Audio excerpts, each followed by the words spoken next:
بسم اللہ الرحمن الرحیم۔ السلام علیکم پیارے دوستو۔ حضور صلی اللہ علیہ وسلم کے جسم کو دو عیسائیوں نے قبر سے نکالنے کی کوشش کی۔ دوستو، آج جو واقعہ میں آپ کو سنانے جا رہا ہوں اسے سن کر آپ کے رونگٹے کھڑے ہو جائیں گے کہ کیسے دو عیسائیوں نے حضور صلی اللہ علیہ وسلم کے جسم کو قبر سے نکالنے کی کوشش کی، پھر ان کا انجام کیا ہوا۔ اس قصے کو شیخ عبدالحق محدث دہلوی نے اپنی کتاب تاریخ مدینہ میں لکھا ہے کہ آج سے 800 سال پہلے مصر میں ایک بادشاہ ہوا کرتا تھا۔ اس کا نام سلطان نور الدین زنگی تھا۔ وہ بہت نیک بادشاہ تھا، ہر وقت اللہ کا ذکر کیا کرتا تھا۔ وہ روزانہ رات میں 1000 بار درود شریف حضور صلی اللہ علیہ وسلم پر پڑھ کر سوتا تھا۔ ایک رات تھکن کی وجہ سے سلطان نے صرف 700 بار درود شریف پڑھا اور سو گئے تو خواب میں حضور صلی اللہ علیہ وسلم کا دیدار ہوا۔ آپ نے فرمایا، اے نور الدین، آج میرے پاس 300 درود کم کیوں بھیجے؟ خواب میں دیکھتے ہی سلطان کی آنکھ کھل گئی اور انہوں نے اسی وقت 300 بار درود شریف پڑھ کر 1000 کی تعداد مکمل کی۔ اس واقعے کے کچھ ہی دنوں بعد سلطان نور الدین ایک رات سوئے ہوئے تھے کہ انہوں نے خواب میں حضور صلی اللہ علیہ وسلم کا دیدار ہوا۔ آپ صلی اللہ علیہ وسلم نے سلطان سے کہا کہ اے سلطان، دو عیسائی آدمی میرے جسم کو قبر سے نکالنا چاہتے ہیں، تم جلدی سے مدینہ آ کر ان کی خبر لو، ورنہ میرا جسم ان عیسائیوں کے ہاتھ میں چلا جائے گا۔ اور پھر حضور صلی اللہ علیہ وسلم نے سلطان کو ان دونوں آدمیوں کی شکلیں دکھائیں۔ اسی وقت سلطان کی آنکھ کھل گئی تو وہ بے چین ہو اٹھے۔ پھر آخر یہ کیسا خواب تھا اور حضور صلی اللہ علیہ وسلم مجھ سے کیا کہنا چاہتے تھے؟ بستر سے اٹھے اور وضو کر کے 2 رکعت نماز پڑھی اور پھر لیٹ گئے۔ آنکھ لگ گئی اور پھر خواب میں حضور صلی اللہ علیہ وسلم کا دیدار ہوا۔ آپ فرما رہے تھے کہ سلطان، تم کیوں سو گئے ہو؟ میری بات پر دھیان دو، جلدی سے مدینہ جاؤ اور مجھے ان 2 عیسائی کتوں سے بچاؤ جو میرا جسم نکالنا چاہتے ہیں۔ دوستو، سلطان پھر گھبرا کر اٹھے۔ اس بار بھی سلطان نے جا کر وضو کیا اور 2 رکعت نماز پڑھی۔ ان کی آنکھ پھر سے لگ گئی اور وہ سو گئے۔ خواب میں انہیں پھر سے حضور صلی اللہ علیہ وسلم کا دیدار ہوا۔ آپ صلی اللہ علیہ وسلم نے تھوڑا سختی سے فرمایا کہ اے سلطان، جلدی سے مدینہ آؤ اور مجھے ان عیسائیوں سے بچاؤ۔ سلطان گھبرا کر اٹھے اور رات ہی میں اپنی ساری فوج کو جمع کیا اور کہنے لگے کہ کچھ نہ کچھ معاملہ ضرور ہے۔ حضور صلی اللہ علیہ وسلم کے جسم مبارک کو کوئی خطرہ ہے، اسی لیے مجھے خواب میں بار بار حضور کا دیدار ہو رہا ہے اور آپ فرما رہے ہیں کہ مدینہ آ کر مجھے ان عیسائیوں سے بچاؤ۔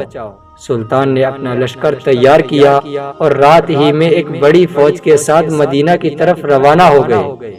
2 دنوں کے سفر کے بعد وہ مدینہ پہنچے۔ سلطان کے وزیر جمال الدین نے کہا کہ اے سلطان، اگر آپ سیدھے لوگوں سے پوچھیں گے کہ کون حضور کا جسم مبارک نکالنے کی کوشش کر رہا ہے تو شاید وہ دونوں عیسائی چوکنے ہو جائیں اور ہمارے ہاتھ نہ لگے۔ اسی لیے آپ ایک کام کریں کہ تمام مدینہ والوں کو انعام تقسیم کرنے کا اعلان کر دیں اور پھر ایک جگہ پر بیٹھ کر آپ ہر انعام لینے والے کی شکل دیکھیں۔ اس طرح آپ ان دونوں عیسائیوں کو آسانی سے پہچان لیں گے اور ہمیں انہیں پکڑنا بہت ہی آسان ہو جائے گا۔ سلطان نے کہا، ٹھیک ہے، اس کا انتظام کیا جائے۔ اور پھر صبح ہوتے ہی پورے مدینہ میں اعلان کر دیا گیا کہ سلطان نور الدین کی طرف سے تمام مدینہ والوں کو انعام بانٹے جائیں گے۔ انعام تقسیم کے وقت سلطان ایک کرسی پر بیٹھ گئے اور وزیر جمال الدین لوگوں کو ایک ایک کر کے انعام دینے لگے۔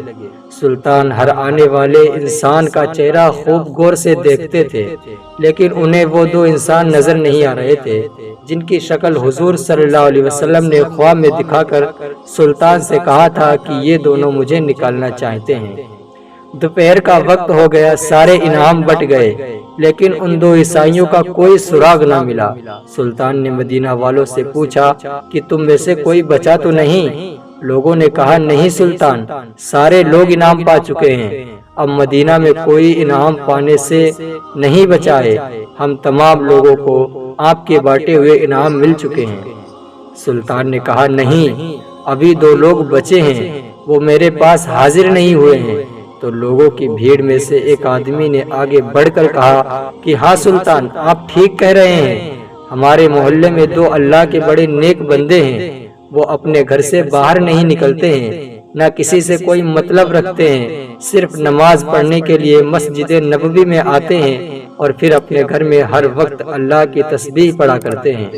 وہ دونوں بڑے نیک آدمی ہیں، ہم لوگوں کی بہت مدد کرتے ہیں، خوب صدقہ خیرات دیتے ہیں۔ سلطان نے کہا کہ میں ان سے ملنا چاہتا ہوں۔ لوگوں نے کہا سلطان، آپ ان سے مل کر کیا کریں گے؟ وہ دونوں بیچارے دنیا سے الگ تھلگ اپنی عبادتوں میں لگے رہتے ہیں، دنیا داری سے انہیں کوئی مطلب نہیں۔ سلطان نے کہا کہ مجھے ان دونوں پر شک ہے کہ وہ دونوں تم سبھی کو دھوکہ دے رہے ہیں اور نیک بننے کا صرف ناٹک کر رہے ہیں، اور تمہاری آنکھوں میں وہ دونوں دھول جھونک رہے ہیں۔ لوگوں نے کہا سلطان، ہمارے نیک لوگوں کے بارے میں ایسی باتیں نہ کریں، وہ بہت اچھے لوگ ہیں، ہم ان کے خلاف کوئی گستاخی برداشت نہیں کریں گے۔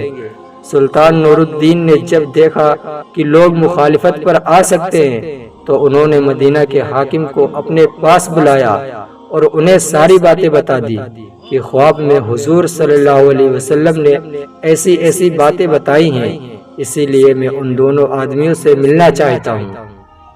حاکم نے کہا ٹھیک ہے سلطان، تم پریشان نہ ہو، میں اس کا انتظام کرواتا ہوں، اور جو بھی مخالفت کرنے کے لیے سامنے آئے گا اسے کڑی سے کڑی سزا دی جائے گی۔ اور پھر سلطان نور الدین مدینہ کے حاکم کے ساتھ ان دونوں آدمیوں کے گھر پہنچے کہ جن کی شکل حضور صلی اللہ علیہ وسلم نے خواب میں دکھائی تھی۔ سلطان نے جیسے ہی ان دونوں آدمیوں کی شکلیں دیکھیں تو وہ انہیں پہچان گئے، کیونکہ یہ دونوں وہی انسان تھے جن کی شکلیں حضور صلی اللہ علیہ وسلم نے خواب میں سلطان کو دکھائی تھی، اور فرمایا تھا کہ یہ دونوں میرے جسم کو میری قبر سے نکالنا چاہتے ہیں۔ سلطان نے ان دونوں سے ساری باتیں پوچھی تو انہوں نے صاف انکار کر دیا کہ ہم تو رسول اللہ صلی اللہ علیہ وسلم سے بہت زیادہ محبت کرتے ہیں، اسی لیے تو ہم اپنا شہر چھوڑ کر مدینہ میں آ کر رہنے لگے ہیں، ہم ایسا گندا کام کیوں کریں گے؟ سلطان نے کہا کہ تم سچ سچ بتا دو، ورنہ میں تمہیں سخت سے سخت سزا دوں گا۔ اور لوگوں نے کہا کہ اے سلطان، ہم بالکل بے قصور ہیں، تمہیں جو کرنا ہے کر سکتے ہو۔ پھر سلطان نے فوجیوں کو حکم دیا کہ ان کے گھر کا کونا کونا چھان مارو اور ہر چیز ہٹا کر دیکھو کہ کیا کہیں سراغ کا نشان ملتا ہے۔ فوجیوں نے پورا گھر چھان مارا لیکن کہیں کوئی سراغ نہ ملا۔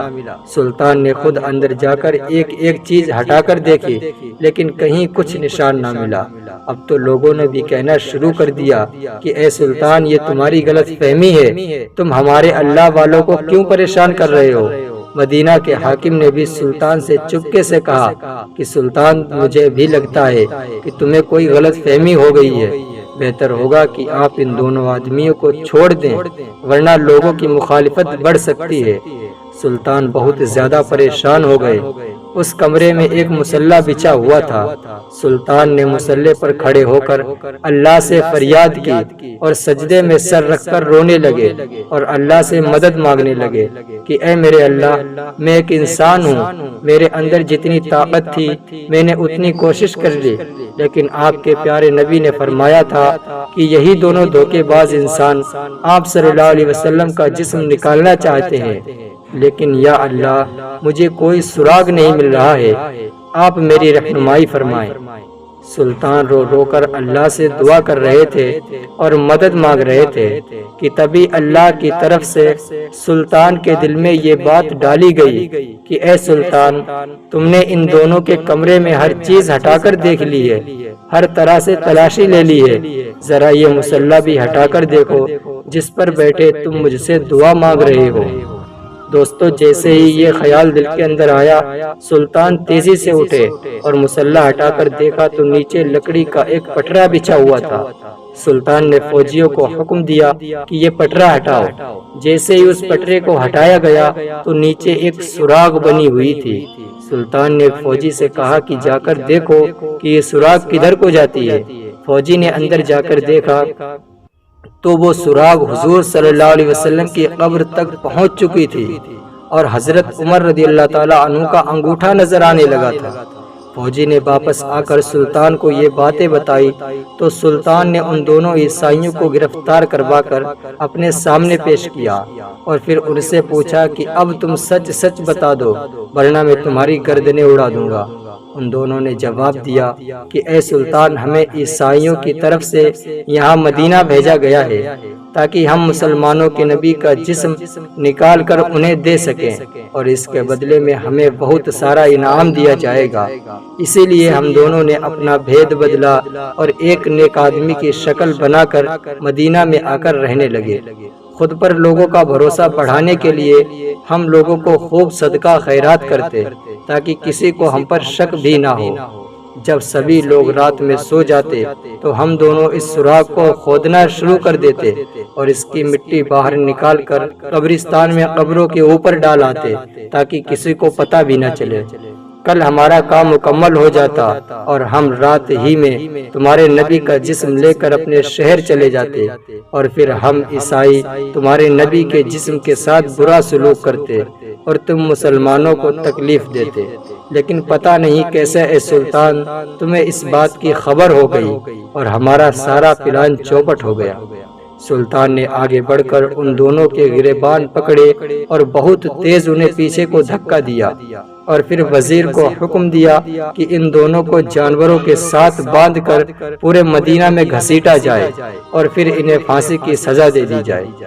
دوستو ان سب کے بعد سلطان نے حضور صلی اللہ علیہ وسلم کی قبر مبارک کے چاروں طرف زمین کے اندر سے ایک خندق کھدوائی اور اس میں 7 دیواریں بنوا کر اس میں پگھلا تانبا، لوہا اور کارتول ڈلوا دیا تاکہ کوئی دوبارہ حضور صلی اللہ علیہ وسلم کے جسم مبارک کو نکالنے کی ہمت بھی نہ کر سکے۔